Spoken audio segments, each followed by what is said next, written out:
Hello, hello, hello, everybody. I want to just first say a belated happy Thanksgiving in case I didn't have an opportunity to say Thanksgiving to you guys I think the last time we met was week before.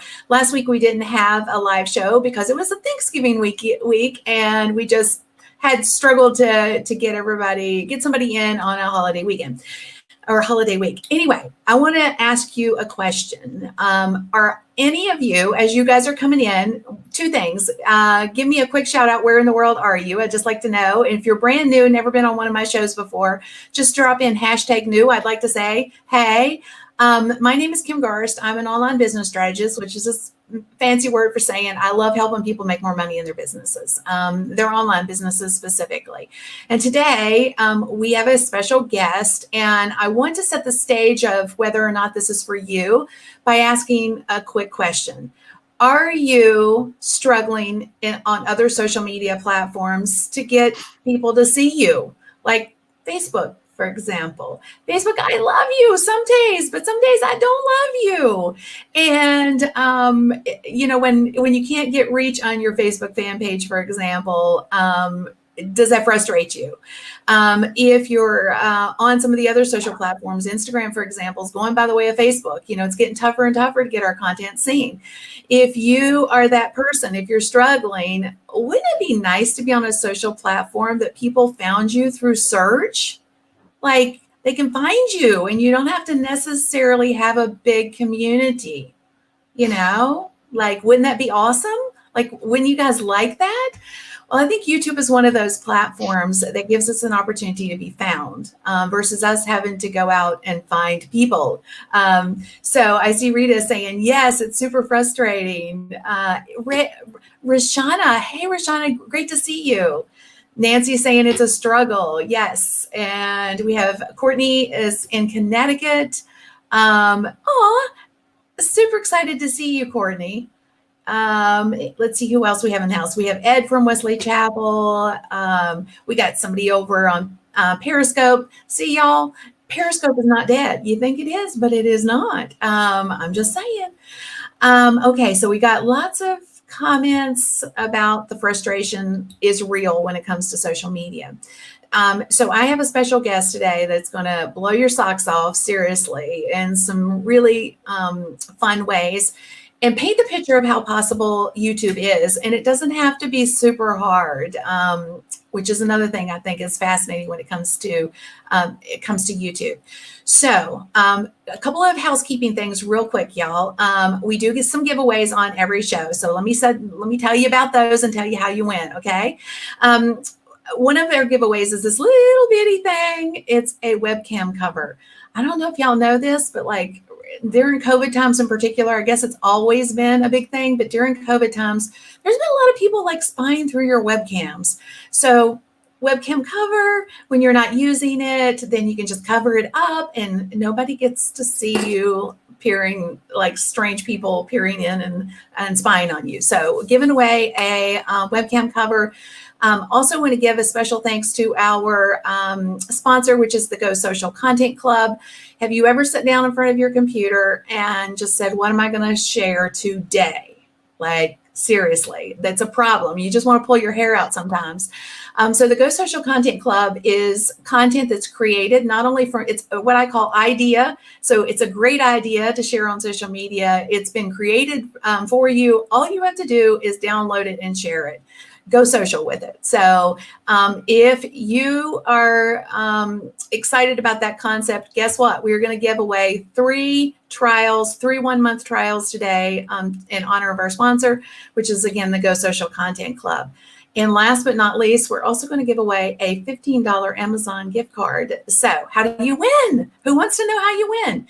You win by just 2 ways. Actually, today we're going to do 2 ways to win. One is by sharing your aha moments. Like if you hear something and you're like, oh, I didn't know that, then just put in #aha. And if you heard something that you knew, but again, you just needed to hear it. You know, there's that old saying, you hear things when you need to hear them. You're receptive to the things you need to hear, or the person that's telling it to you. Again, drop in that aha moment, and we'll be picking winners from those, as well as people who answer some questions I have for you in just a moment before we bring on our special guest.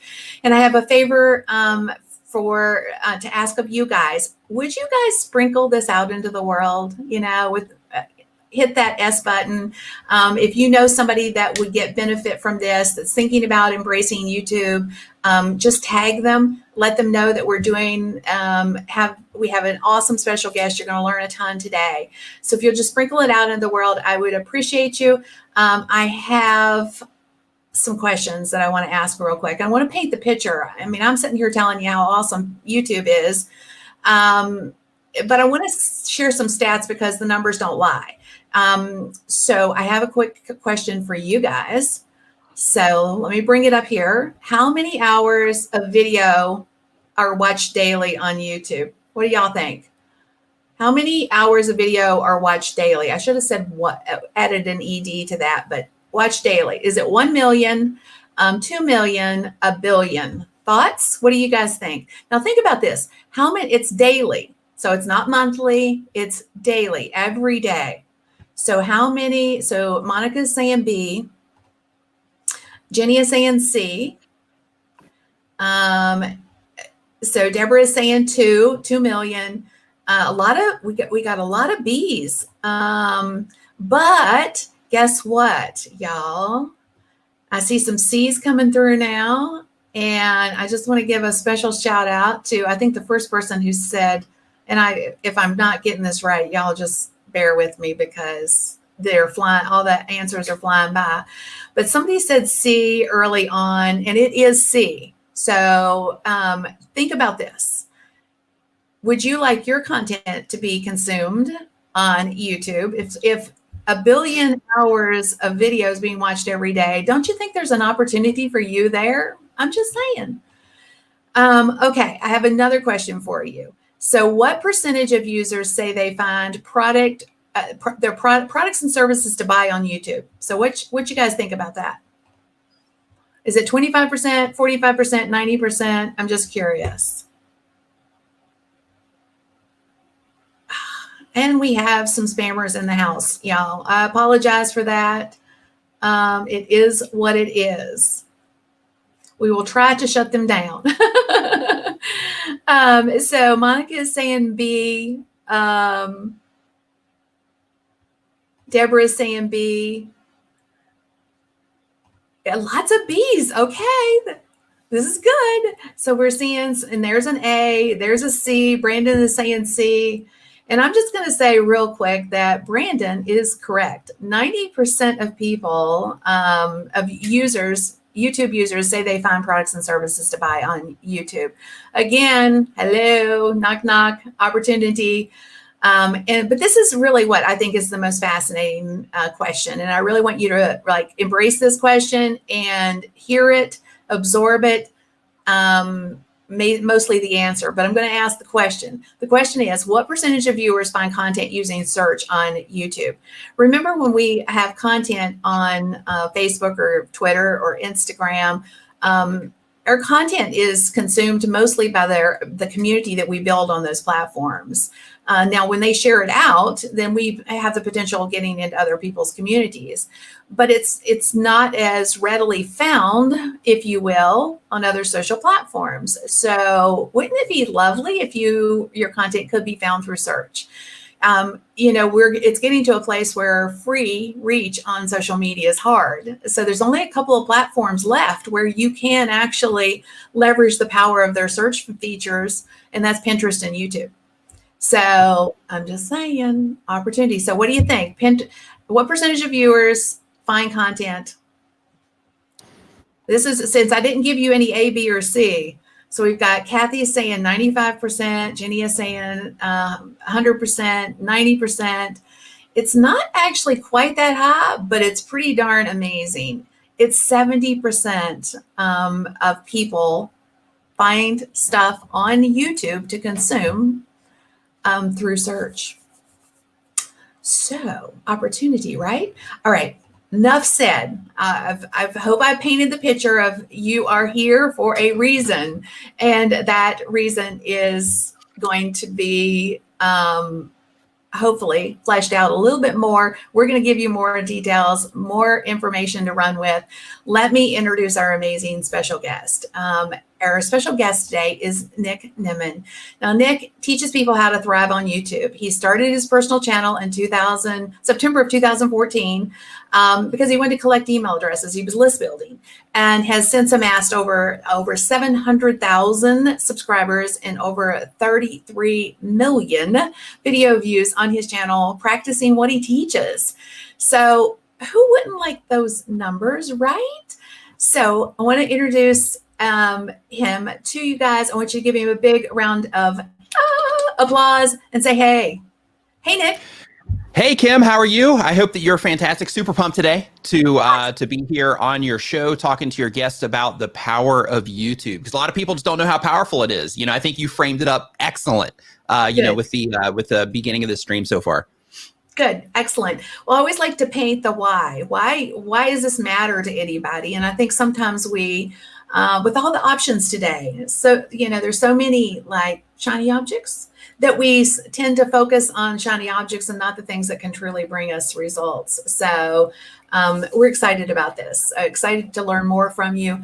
So I know you got started in 2014, but like what got you started? I mean, how did you see the possibilities of YouTube? Initially, I didn't even want to go onto YouTube in the first place. So I was in a business that was kind of driving me crazy because I was working with my brother and we had some clients. We were offering like design services and video editing, things like that. And we had a nice handful of clients that ended up kind of taking the joy away from what it was that we were doing. And we had a conversation, and that conversation was, well, we don't want to do this anymore because we love making stuff, but we don't necessarily like, the particular clients that we ended up getting at that point in time. And the downside, well, first, neither of us had an answer. We're like, what do we want to do next? Neither of us had an answer. But the downside is, since I don't live, in the States, if things don't work out, I can't just go like get a job somewhere. It's illegal, right? So because of that, we had to try to explore and try to come up with some other solutions. So we both explored different things. And one of the things that I explored was internet marketing. And I kept running across how people kept saying things like, hey, I'm getting, tons of emails from YouTube. So I was like, okay, hey, this might, be something that maybe I could possibly do. So I started looking around onto YouTube, and I came to the conclusion that it might be effective for getting emails, but that means that I might actually have to be on video. And I didn't want to be that person on video. So I kind of left the idea alone for a little bit, but it just kept coming to me, like, just do YouTube. And I was like, you know what? Let me just give it a shot. If it doesn't work, I can delete the videos and, just kind of walk away. Not a big deal. And I made my very first video on how to overcome camera shyness. And that was basically explaining the issue that I had getting on camera in the first place. And I was like, well, if this is going to be my first video, then it can, help other people try to figure out how to do that. And of course, I included an opt-in and all the stuff that, you're supposed to do when you're uploading videos for the sake of getting emails. And, just like most people, when they start YouTube, I had no idea what I was actually doing. So luckily, I was able to use some of my previous skills in terms of like video editing and, making graphics, because you got to make thumbnails for YouTube, that kind of thing. And I also have a sales background as well. So I was able to leverage that in terms of just the communication side. But the funny thing is, on how YouTube actually works, I had no idea. So after I was making a handful of videos and I was, getting attention, but at 5 months, I still only had 150 subscribers at that point in time. And I had the opportunity to actually work with somebody that did know what they were doing. They reached out to me after I submitted a video to them, and they're like, your camera presence and, how you put everything together, I think that you have the YouTube thing, but I think that the channel that you're currently on isn't the best fit for that. I think that you can have a much broader reach if we, were to do something else, and I'll work with you on that if you're interested. So I'm like, okay, yeah, this seems like a great opportunity. I'll take it. And I ended up working on a different channel for about 9 months. And the advice that was given to me was, okay, when you're doing this, keep in mind YouTube is a long game. And this is a part that is really hard to really hone in on when you're a new content creator. But the advice that was given to me at the time was that YouTube is a long game. It can take a while to start getting momentum. It can take a while to develop the skill sets and the understanding that you really need to thrive. So because of that, make sure that you pace yourself with the amount of content that you're putting out. And I didn't take that advice, and I went, hard on YouTube because I saw it as an opportunity. And I actually ended up burning myself out to where, from the time that I woke up to the time that I went to bed every day, I was either working on the YouTube channel or I was working on my design business. I wasn't taking any time for myself, wasn't taking any time for, friends or relationship or anything like that. And I just completely bottomed out, mentally, motivation, all that good stuff. But one thing that taught me was working with him. I got insights into how things actually, work and things like that, and the resources that I need to start paying attention to and the stats I need to start paying attention to and all that. And I was like, okay, I'm going to take this information. And that experience got me hooked on YouTube because I started growing a community, over there, as well as going way faster, than my current channel now. And I said, I've got the bug. I see the potential here, but I can't keep putting effort into that right now because I just can't, monetize it fast enough. And if I want to go all in on this, I can't because I still have to spend all this time working on the other thing. So because of that, I said, I'm going to come back to my current channel, the one that I'm on now, and I'm going to start making other content there. It wasn't like YouTube, how to grow stuff, but it was just stuff that was in my brain, how to be productive when you're working in a coffee shop, how to name your next project, that sort of thing. And I started making content there as well, and stopped making it on the other channel just so that I could, keep making YouTube videos. And one of the things that I also needed to do was to monetize. So because of that, I built a website, started offering services, which is some of the stuff that we're going to be talking about here. But I basically had monetization once I came back to the channel as like the first and foremost focus of what it was that I was trying to do so that I could go all in on YouTube. So quickly, through the services that I was offering and the website that I was driving traffic to, I was able to monetize extremely fast once I, dedicated to that. And then once I was able to go all in, then things just kind of expanded from there. And people started asking me very specific questions about YouTube. And when I would answer those in videos, they started performing very well. And since they started performing well, I was like, hey, this is what people are wanting from me. So I'm just going to keep walking down this path. And now here I am on your show. You are. Yeah. So I'm sorry, I had to jump in here because there was two really big things that I took away from what you said that I think matters to any entrepreneur. One is we build on our successes and our failures. So nothing is lost. Even if it's a success or if it's a failure, like, you were burnt out, you're like, I went through all this and I was on this other channel, but you learned a ton, and then you took that experience and then you turned it around, right? And you used it in the next thing. Like typing, for example, in high school, that's the only thing I can honestly say that I take away from high school that I use every day, right? So we build upon the next thing. So never think about it from that perspective. When you feel like you failed, you just take those experiences and that knowledge and you take it into the next thing. So that's a big lesson I just picked up from what you said. And then the other thing that I thought was really powerful was the fact that you embraced a very big fear that I bet a lot of people have in your very first video, which was like, I'm fearful of putting myself out there on video. And that was your very first video. So I'm just saying that that is a relatability thing for all of us. So if you have that fear factor, do what Nick did. Put yourself out there and tell people about it. And then, because people will resonate with that. They'll relate to that. I thought that was really powerful. So thank you for sharing those things. Yeah, my pleasure. I'm glad that you got something out of all of that because I talked for a while. I'm glad that you got something out of all of that. Yeah, I tend to be a motor mouth at times, so I apologize. But yeah, the one thing that that I actually later heard from Evan Carmichael, if you're familiar with him, was basically talking about leveraging the things that you have trouble with, because if you can overcome certain things, then you can help other people overcome those things as well. And in that situation, I just happened to do that without actually planning to do it. It just kind of happened in that situation. Yeah, I love that. So we are talking about making money today. So we're going to dig into that a little bit more. So I see some comments about monetization and stuff. So feel free to ask questions as we go, guys. So I see Robin saying fear factor, and Nancy also has a fear factor. So they're embracing their fear there. So I know one of the very first things that seems to be a mile marker when it comes to numbers, and we talked about you don't necessarily have to have a huge community when you get started on YouTube because people find you in search.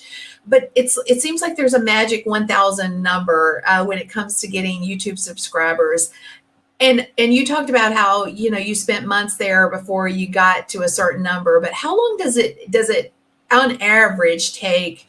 And I'm sure it varies, but if you get started and you get going and you do the right things, how long does it take to kind of get like your first 1,000 subscribers? And if you have strategies to share that would get people there, dump them on us.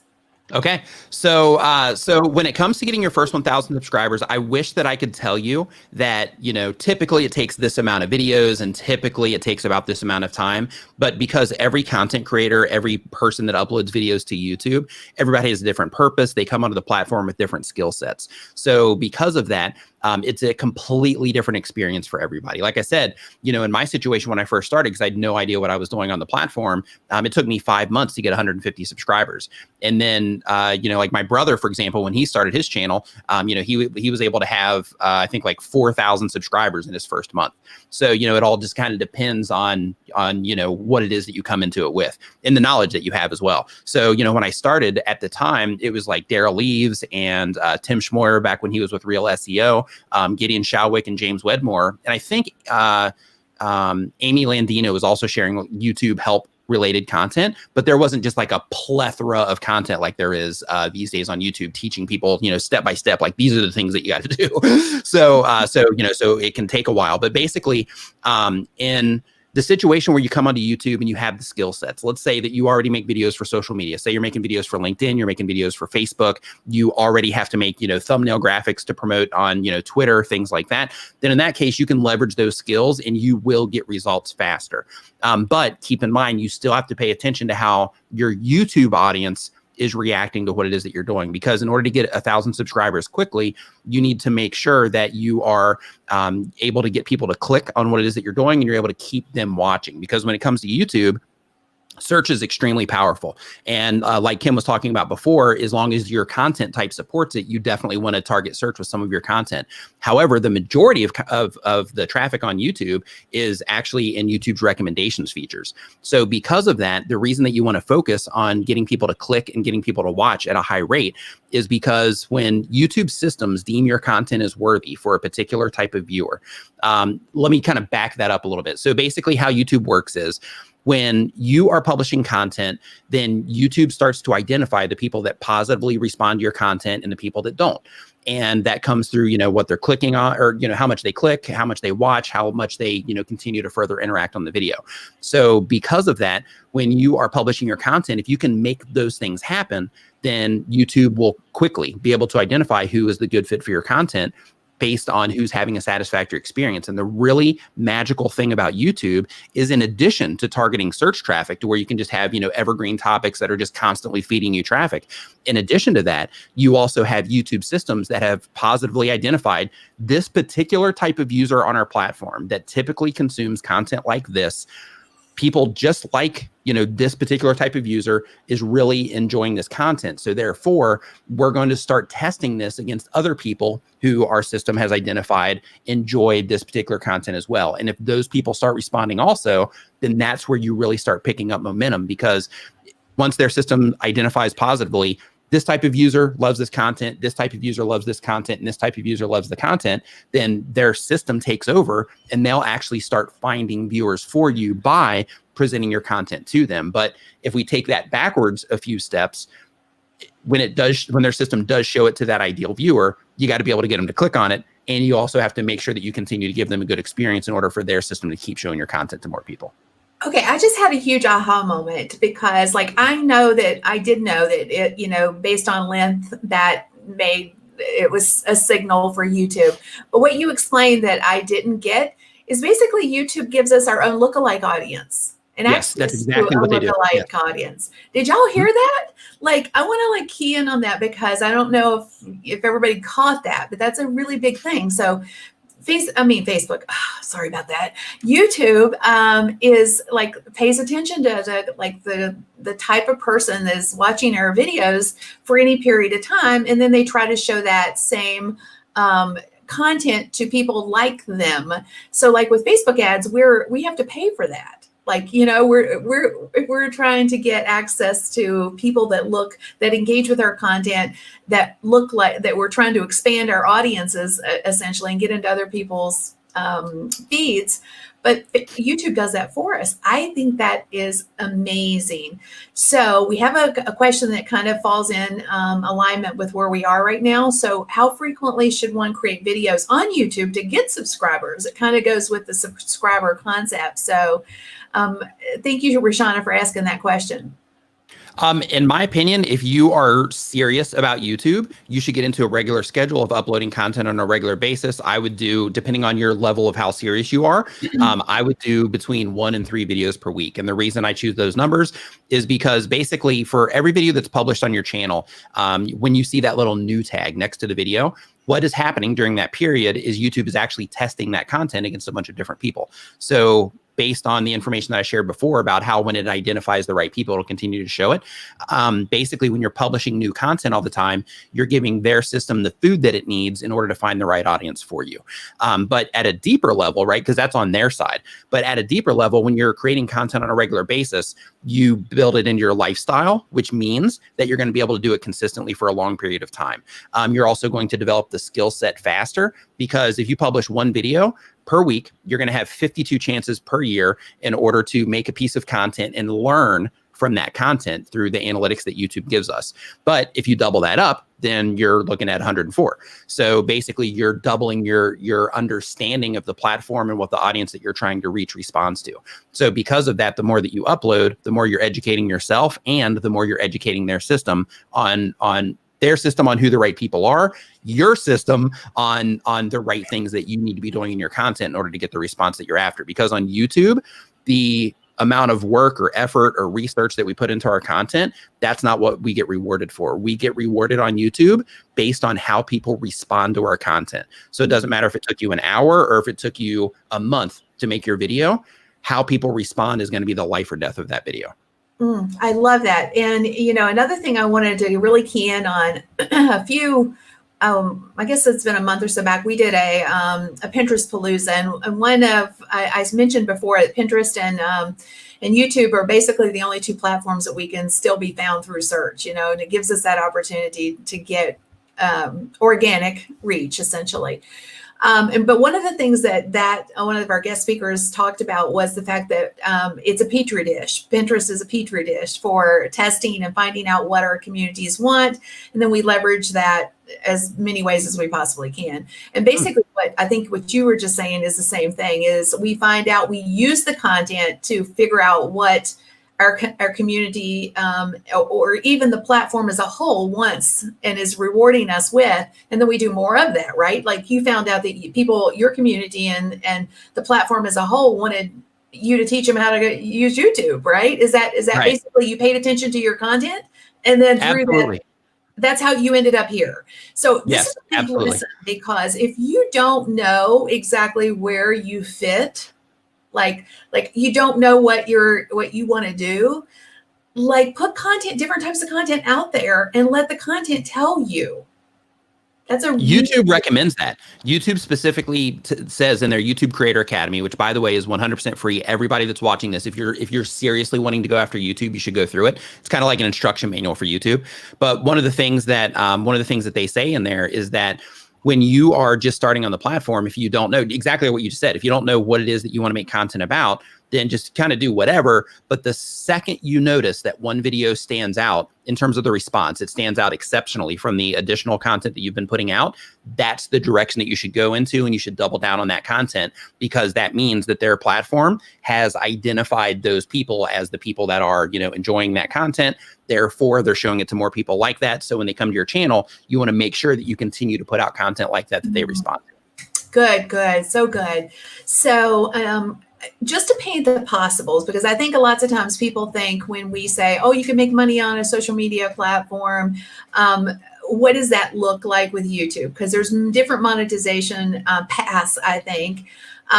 You know, when like if you're, I'm just going to do a quick comparison so that we kind of get clear on this. But like Facebook, for example, there's not a ton of monetization strategies. Like, you know, there's a few little things, but they're not massive like YouTube.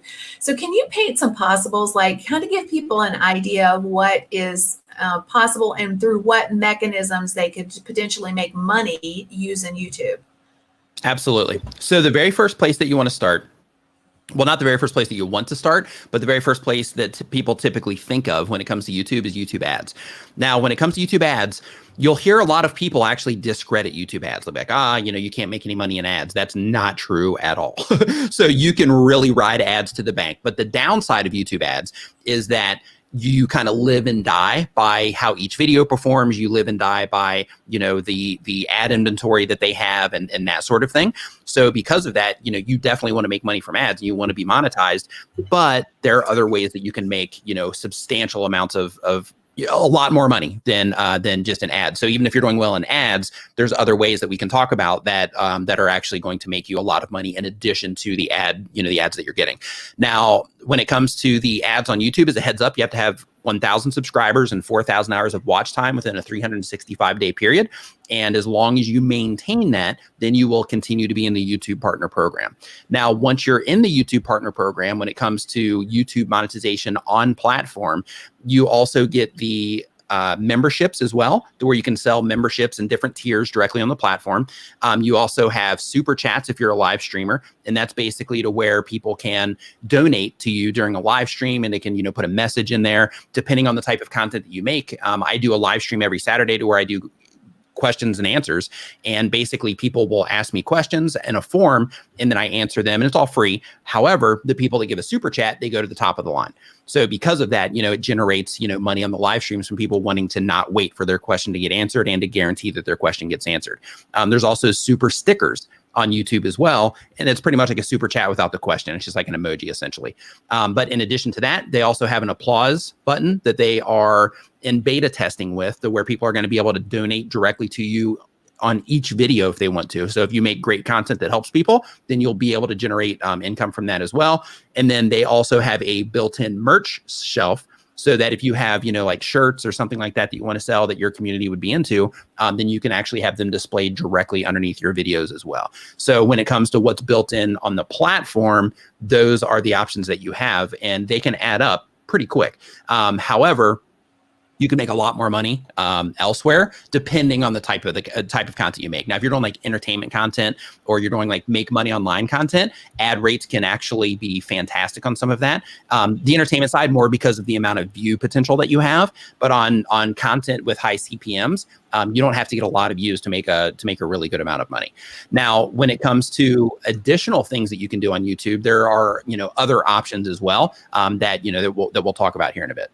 Okay, I want to dig into that just a little bit. So like give us an example, like an average person, like, you know, you're talking about, because is it $1,000 a month, $1,500 a month? As long as you can get some good views on your videos, is it, you know, is a little bit of money, or obviously it can go crazy if you have massive audience and massive a video that's, I guess, probably viral or something, right? But Sure. is on average, is it, you know, is it another income stream, or is it life-changing revenue? It's another income stream. If you're getting regular traffic, if you're getting lots of traffic, it's life-changing. So if you're not getting like a lot of views, then in that situation, it can be something that will pay for a car payment or mortgage payment, something like that. If you're getting, you know, a decent amount of views, and of course, this is all like niche dependent, but if you're getting, you know, a decent amount of views, then in that situation, you know, it can start to be like, hey, this is like really good money. And then of course, if you're getting crushed with views, then you can just ride it to the bank. But like, as an example, I'll just give myself, because, you know, it's fine. I don't care. So like for myself, I'm doing about 72,000 per year just in YouTube monetization. So that's like super chats, that's ad revenue, and that's the memberships as well. And within that, my view counts, like my highest month ever was just like a little over 1 million views. And that was actually just recently with what we're going on in the world and all the people that went inside. I had a nice spike there. But you know, I'm doing around 72,000 per year with my channel, you know, with typically under 1 million views per month on it. So that's ad revenue.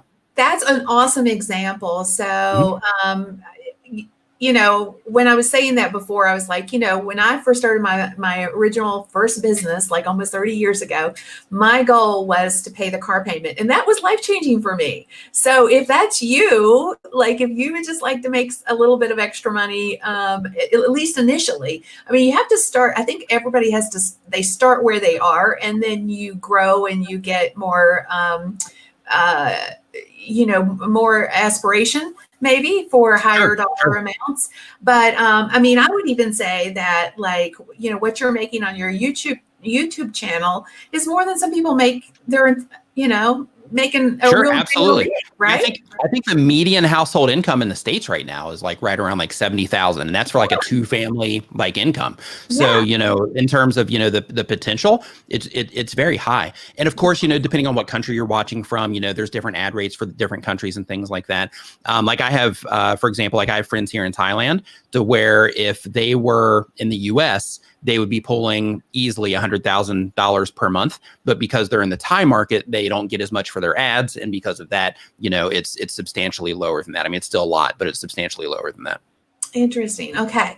So painting the possibles again here for y'all. I think that's amazing. Thank you for sharing your revenue because I think that gives people, not only did you tell us the amount, but you also shared how many views roughly you had to get to that revenue amount, which I think is very powerful because then it kind of gives us a vision for what it's going to take to get to the same place you are. So that's another thing too. That I just want to jump in and say really quick, just because it's important for people to know when they're first getting started. Because when you're first getting started, you know, like Kim was saying, you know, it might just be like the car payment, where, okay, I'm trying to make a car payment. But the important thing to understand if you're trying to get into social media as like an influencer or you're just trying to leverage all of this stuff, as your channel grows or as your influence grows, your income grows along with it, as long as you start monetizing right away through, you know, through ads and through some of the other things that we're going to talk about. You want to make sure that you're applying this stuff as your content library grows, because as your content library grows and you start getting views on everything that you're doing, then all of that stuff funnels into all the different ways that you make money from the things that you do. Okay. So if you're trying to make money from YouTube, and you're just getting started, what is the very first thing you should do? I would actually do affiliate marketing. And the reason I would do affiliate marketing is because affiliate marketing, depending on, again, this is niche specific, but with affiliate marketing, you can basically what that is, just in case you don't know, affiliate marketing is basically to where you recommend products or services in your videos, and then you have a link in your video description, and if somebody clicks on that link and they go and they purchase that product or service, then you get a commission.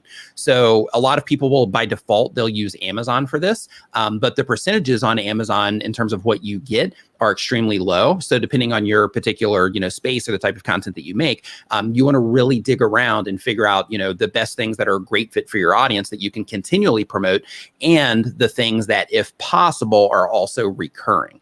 Because if it's recurring, then you're kind of building a cash machine. If it's something to where you're constantly having to, you know, send new sales to it, then in that particular situation, it becomes a little bit of a hamster wheel, to where if you're promoting something as an affiliate and it's recurring, or at least some of it's recurring, then in that case, it gives you a lot more freedom and a lot less stress, makes your money a lot more consistent from that particular revenue source as well. So because of that, if you are just getting started on YouTube, you do not have to be in the YouTube partner program in order to promote things as an affiliate. So what you would want to do in this situation is you would want to do some research. And like Kim was talking about before, in terms of ranking videos in search, you'd want to do some keyword research, and then you want to start reviewing some products or services within the space that you are in. And you want to try to get those ranked in search. And when you do, and if you can solidify some good search rankings for those, then what you just did is you just created basically you're just printing money until somebody comes along and they knock your videos out of those particular spots because they're better performing videos.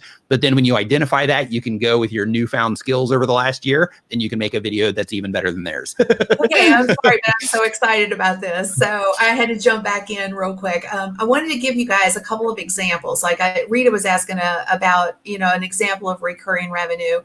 And my example that I wanted to tell you guys about, if it's her answers her question. Some of you may know Pat Flynn. If you don't, you should. But Pat has been all about passive revenue for his entire online journey, entrepreneurial journey, mostly around the passive revenue. Passive revenue, in my opinion, is a misnomer because you have to do a lot of work on the front side to get the revenue. Yeah. But then once you do, then you can claim it as passive. So YouTube is a passive revenue opportunity. So let me explain that real quick. So Pat has an affiliate relationship with Bluehost, for example. Bluehost is a hosting company, and he has recommended them over the years. And I don't know if he's still publishing his revenue streams, but the last time, or his monthly revenue, but the last time I saw one of his revenue reportings that he does, he used to do them monthly. He was making between $30,000 and $40,000 a month with Bluehost. Because it's a recurring revenue stream. And he probably didn't start out making that kind of money, by the way. He started out probably making a couple $100, $300, $500, $1,000. But it's a recurring, once somebody gets a hosting account, they pay for it every month because they're not getting rid of their website, right? So that's a recurring revenue stream. So you can make videos around like Bluehost and teach people how to use it or whatever. That's just an idea. One that we have done very well with is, to your point exactly, Nick, is finding things that pay a substantial amount of money. Something that's not like a 0.2% of a dollar. That's not gonna add up very quickly.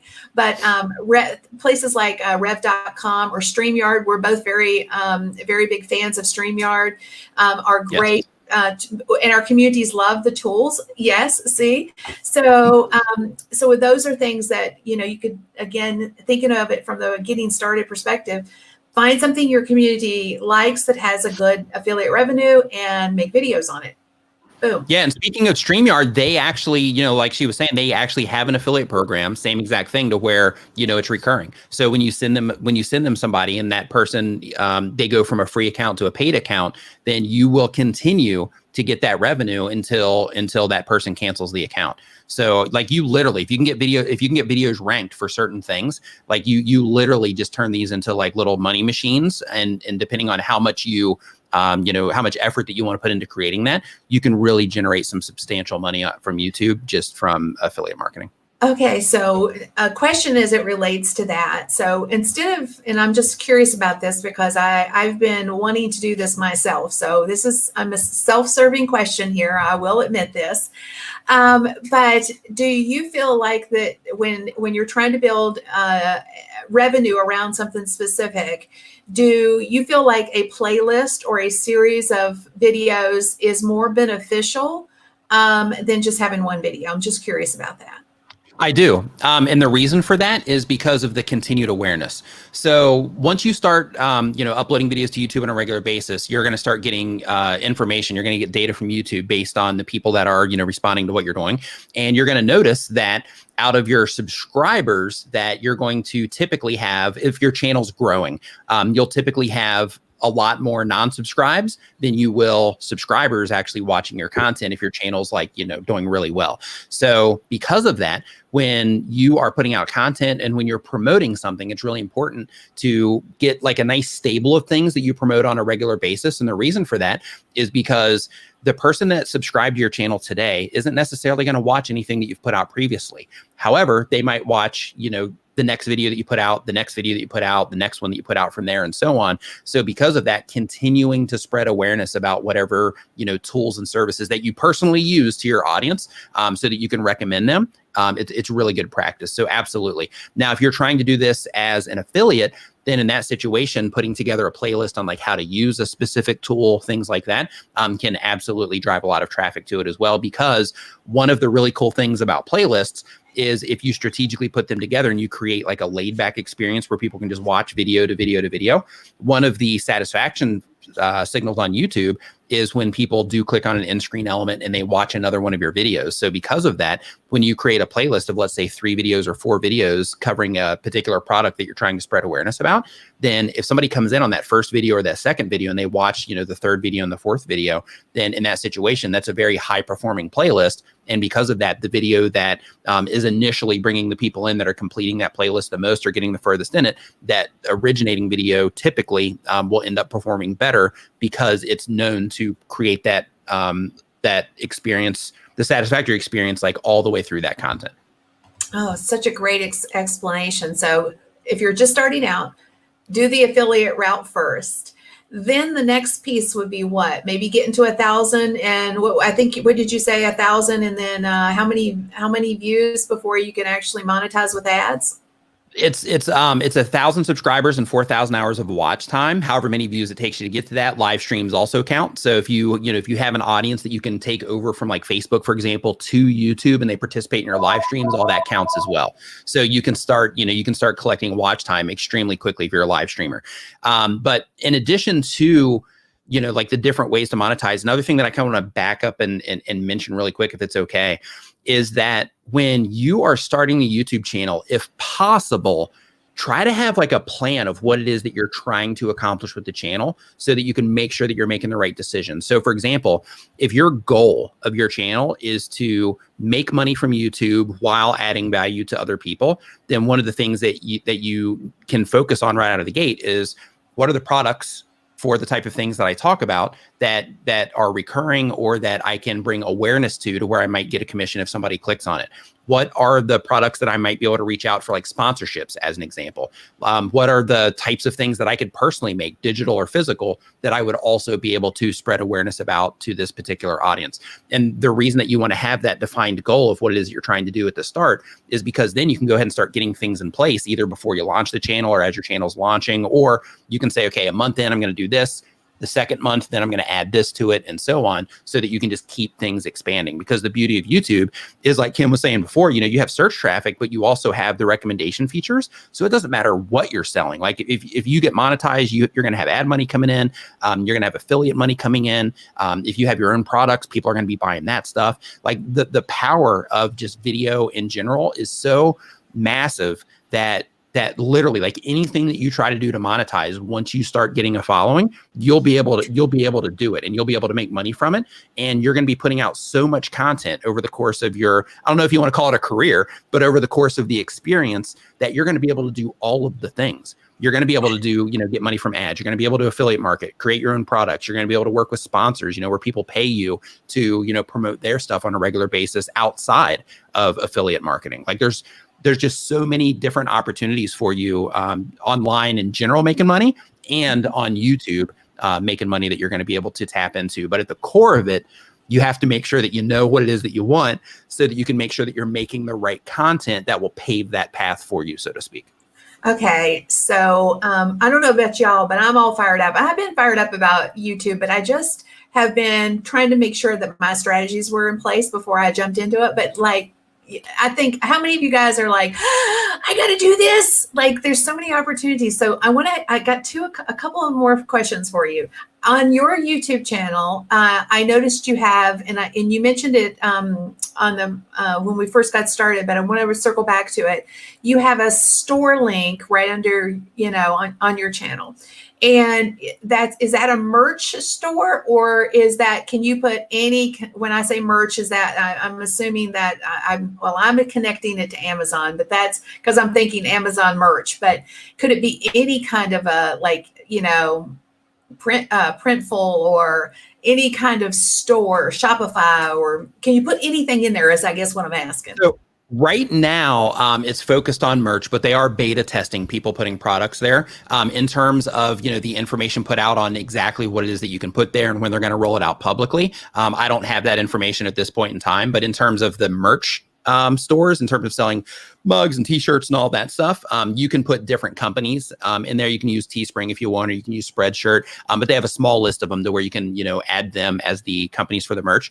But in order to do that, you still have to be in the partner program. So you're still going to have to go through the process of getting 1,000 subscribers and 4,000 hours of watch time before you can start doing that as well. However, your video descriptions, you can use those from the day you start a channel. So if you're trying to bring awareness to merchandise, or if you're trying to bring awareness to affiliate offers, or even your own website, then in that situation, you want to make sure that you're driving people down into the video description, because in a lot of cases, people don't necessarily go into the video description that much unless you tell them that you have links down there. Then you increase people going down there by a considerable amount.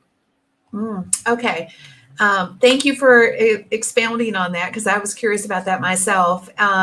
I know that a YouTube channel, like all content, when it comes to, or all connection when it comes to trying to attract the right people to us, revolves around content. And you've talked about content a little bit, and you talked about it just in the previous answer where you're like, you better figure that out, but do you have some tips or strategies for people who are like, gosh, how do I figure that out? I know you said I should do this, at least once a week, maybe up to 3 videos a week, but do you have content strategies for us that you could share? Sure. So when it comes to actually making the content itself, YouTube has something called the audience retention reports, to where basically they have something called analytics. And within analytics, one of the metrics that they give us is something called an audience retention report. And this is one of the things that makes YouTube amazing. So what an audience retention report does is it gives us a second-by-second report to how the masses are responding to what it is that we're doing, our video content, when they're watching it. So what you can do is you can actually watch your video, and while you're watching your video, you see a graph down on the bottom that's showing you, in this particular part of the video, people are leaving a lot, or I'm not able to grab people's attention when the video first starts, so I have this huge drop, and then I grab a handful of people that will, watch a majority of the video. But they start showing you all of this information. So what you need to do is you need to dig into your audience retention reports, and you need to pay really close attention to how people are responding to the editing choices that you're making, so that you can, over time, because it's going to take you a nice handful of videos to fine tune this, but over time you can start creating an awesome experience to where people will watch your videos, from the beginning all the way to the end of the video, which is ultimately like the ultimate satisfaction signal when it comes to YouTube, like that, and then clicking on your end screen. So because of that, get really familiar with your audience retention reports. Now, within your audience retention reports, if you want an idea of how your videos are comparing to other videos on the platform of similar length, they have the absolute retention, which is basically your video and how people are responding to that. But then they have relative retention, which is how your video is performing against other videos on the platform of similar length. So because of that, you want to look at both of these graphs so you can get an idea of the decisions that you need to make. Now, with the relative, it's just kind of more of like okay, well, I'm average, I'm above average, I'm below average, so I need to, work on this more. However, the relative audience reports is a gold mine, because you'll notice things like, okay, when I say a bunch of things before I tell people exactly what the video is going to be about, when I say a bunch of things first, then I notice a lot of people leaving. So because of that, in my next video, I'm going to test not saying all that stuff. And when my video opens, I'm just going to tell people exactly what it is that they came in for, and confirm that they're in the right place and they're going to get that information or that, experience, and then move on with the actual content. Other things you'll identify: when my video is coming to an end and I'm saying these things that remind people that my video is coming in, things like, and that's how you, or, and that's why I think XYZ, or, and that's why my mom, went to the store, whatever it happens to be, those help people identify that the video is finished. And you'll notice in your audience retention reports, when you use those types of things in your video, that people, they'll start leaving right when you start saying things like that. Same thing goes if you're doing like recipe videos, anything like that. When you show people this is the finished thing, this is what it is, then you'll notice people start leaving. So because of that, you have to be strategic when you see that type of information and say, I'm not going to say any of that when my video is done. I'm just going to put the end screen on there so that people have the option to click on another video, instead of me letting them know the video's done and then they end up getting lost on somebody else's content on YouTube. I'm going to try to keep them in my sphere. Same thing with video intros and things like that. A lot of people, because it's YouTube, a lot of people think that they need to have this like fancy intro, hey, I want my branding in there and my theme song and all that stuff. But at the end of the day, that's not what people go onto YouTube for. Nobody goes into YouTube thinking, I really hope that I see an awesome intro today. It comes down to the actual content that they care about. So, little things like the intro, you'll notice that you'll catch, drops of viewership in the intro. And in some cases, people will lean on the branding. They'll say things like, well, yeah, but this video has 1,000 views and I only had 10% of the people leave or 5% of the people leave, and they're just looking at that one video and thinking of what their intro is costing them in that one video. But if you're doing this for business or you're doing it for money, then you have to start looking at those things at scale, and you have to think, okay, well, if I had 5 or 10% of the people leave during my intro here, those are people that I'm not going to be able to sell anything to unless they watch another video. So because of that, I also want to think about, with all of my content that I'm putting out, if I were to do that across a library of 100 videos, then what am I losing? Then what's the opportunities that I'm potentially losing by having this logo flash on my video, which doesn't add value to anybody, right? Yeah. So using your audience retention reports, you can start identifying things like that. Okay, so big things that I picked out of that. So I'm just going to tell y'all what I picked up was words matter. Word cues matter more. You got to tell people exactly what's in it for them out the gate versus like him and on, which I sometimes struggle with. But anyway, the other thing that the whole audience thing that I'm curious about, like when you discover that you are losing people at a certain point, I know that YouTube has a replace video feature. Right? Can you replace a video? No, you can't replace the video, but you can edit the video that's already there. Okay, so you can edit. That was one of the questions I had. So if you see that you're losing people at a certain place, can you go in and tweak something? It was basically what I was trying to figure out. So it's the once you upload it and it starts getting traffic, the only thing you can do to it is edit it inside of the platform itself. You can remove stuff. You can't add anything to it. You can only remove. So gotcha. Because of that, that's why it's so important to really dig in and start taking notes on your audience retention for every piece of content that you put up. Because what's gonna happen is you're gonna start forming patterns. And you're going to start noticing, okay, this video, I lost, X amount of percent during my intro. So I'm going to write that down. This next video that you watch, you're going to notice, hey, I lost X amount of people during my intro. So I'm going to write that down. And you're going to start notice like, hey, every time I play my intro, people are leaving during that. So I need to stop doing that. Every time I end my videos this way, people stop doing that. When I show graphics way more than I show myself, people, for whatever reason, they start leaving, they get bored. So because of that, I'm going to keep flipping it back and forth, and I'm going to see if that holds their attention, right? Yeah. So what you want to do is you just want to use that audience retention report as your map to how to make content that people really enjoy. Excellent feedback. Okay, so as we're picking our winners, I just see we have a couple of questions here that I thought was really interesting. So Monica's asking, does it hurt the channel if we fast forward while watching the video? No, it doesn't. It doesn't hurt the channel. If you mean fast forward in terms of skip, that doesn't necessarily hurt the channel. But I mean, if you're a user on YouTube, you have the experience. Don't think about this is going to help or hurt the content creator. Just have the experience, and the content creator, in mass, because the masses might not necessarily be responding the same way that you are. So because of that, just have the experience like you would have it, and don't worry about the creator. They'll be able to see all that stuff in the back end, and they'll be able to make adjustments if needed. So I wouldn't even worry about that. But if you're talking about fast forward in terms of watching it at 2 times speed instead of 1 time speed, then in that situation, for the actual watch time of the video, then you actually give them half of that watch time because they stay on the page for half of the time compared to the 1 time speed. Okay. And then that's a great point. So does a video have to be a certain length to earn revenue? Oh, yes. It has to be over a minute long for it to earn revenue, and you have to be in the YouTube Partner Program. So if it's under a minute, then you can't run ads on it. Yeah.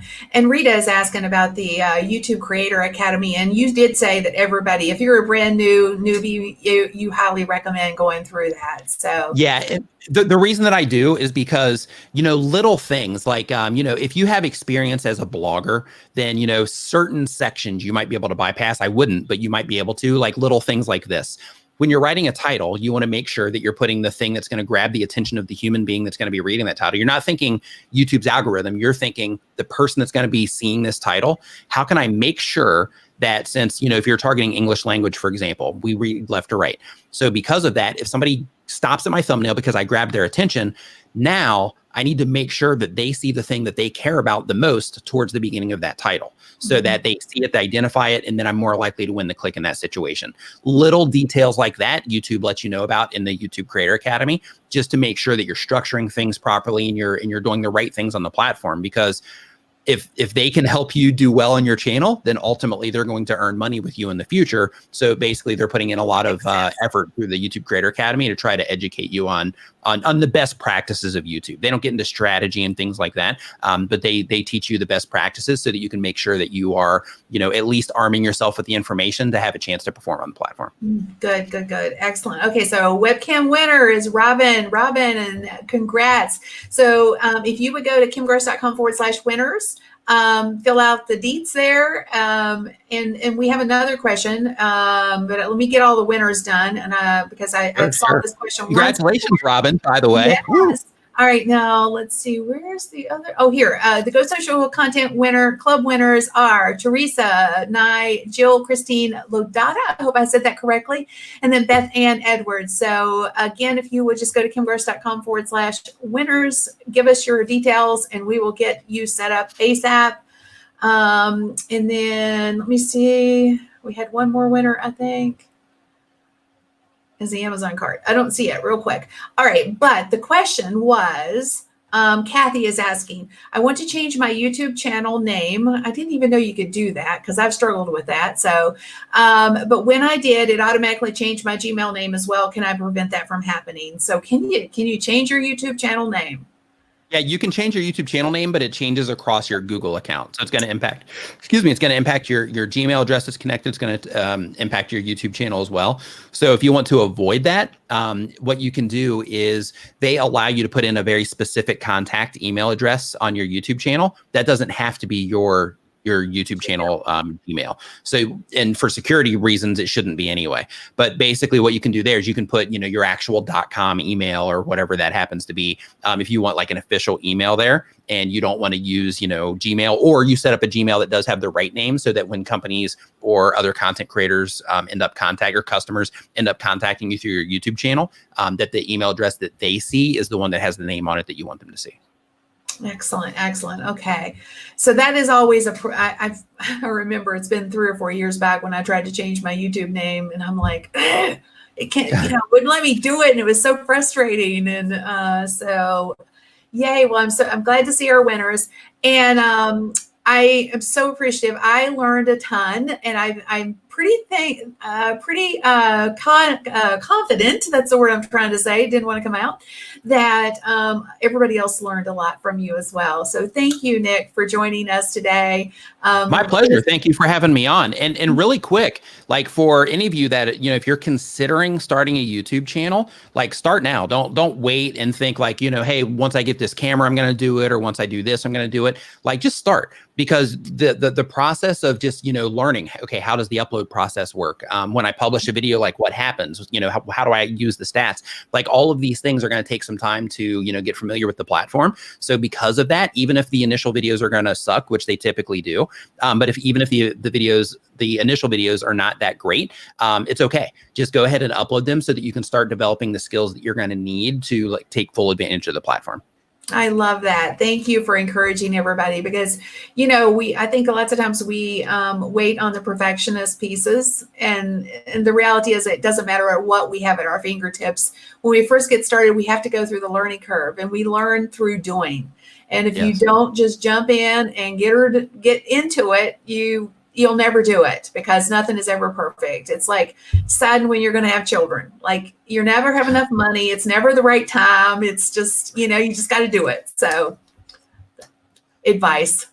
Anyway, so thank you guys for joining us. I want to thank our sponsor, the Go Social Content Club, and all of you for being here, whether you're here with us live or watching on the replay. Thank you so much for being with us and joining us today. Take care of yourselves, stay safe, and God bless.